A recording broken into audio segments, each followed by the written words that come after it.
উঠি বস। কেন কোথায় যাবি? ফাগুনদের বাড়ি। আমি যাব না, আমার একটু কাজ আছে। আরে চাপ তো। খালা খালা ভালো আছে তো? তুমি তুমি তুই নাকি চেনো নাকি খালা? না না, এরকম মেয়ে আমাদের গ্রামে একটা দেখতেছিল তো তাই। আগুন কোথায় আছে খালা? দেখা ছাদের উপরে বসে আছে। তুই একটু বস, আমি আসছি। এখানে কেন মা, ঘরে উঠে বসো। মধু তুমি ভিতরে কি বসো, আমি তোমাদের লাগি শরবত খেলে আসি। ছেলেটা কিভাবে আসছে দেখো। বাবা মনে হয় তোকে পছন্দ হয়েছে।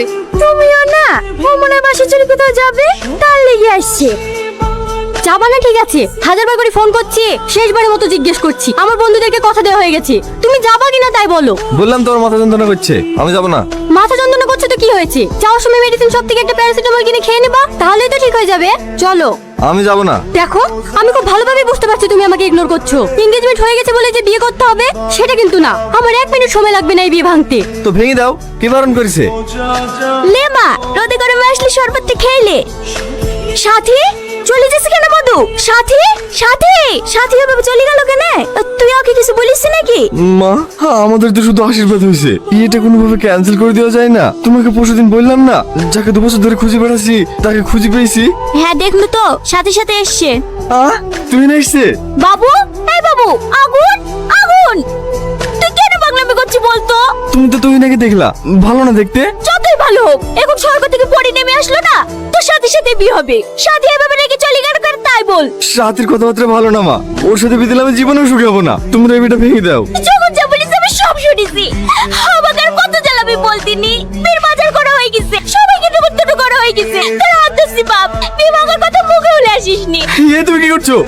তোর বাপ স্কুল মাস্টার হলো, কিভাবে একটা মান সম্মান আছে। দয়া করে তোর আব্বার মান সম্মানটা নষ্ট করিসনি। ঠিক আছে মা, আমি সাথীকে বিয়ে করবো।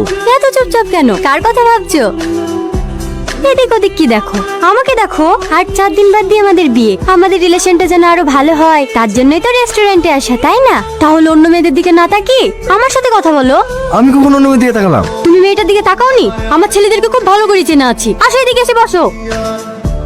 দিলে তো রেস্ট নোংরা করে। সরি ম্যাডাম, ভুলে পড়ে গেছে। এই জামাটার দাম জানিস? তোর 1 মাসের মাইনে দিলেও এই জামাটার দাম হবে না। এইসব চাষাদেরকে কেন যে রেস্টুরেন্টে রাখে সেটাই বুঝি না। ডাক তোর ম্যানেজারকে। এটা কি ধরনের আচরণ? কেন এত বাজে ব্যবহার করছো সেটার সাথে?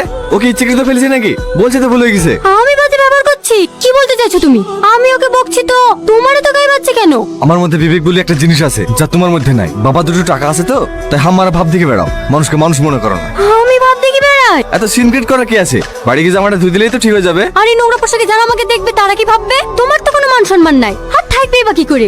চালাও তো একটা স্টেশনের দোকান, কিন্তু আমার মান সম্মান আছে। আমাকে স্ট্যাটাস মেইনটেইন করে চলতে হয়। তোমাদের মতো হাই চটি পড়ে যেখানে সেখানে চলে যেতে পারি না। তুমি যখন বুঝতেই পারছো আমাদের কোনো মান সম্মান নাই, কেন আছো আমার সাথে? কে থাকতে চাই তোর সাথে? আব্বু জোর করেছিল তাই বিয়েতে রাজি হয়েছিলাম, না হলে আমার জুতোও তোর সাথে মিশতো না। এইলে তোর আংটি, ওর নথ খুঁজি লেখা।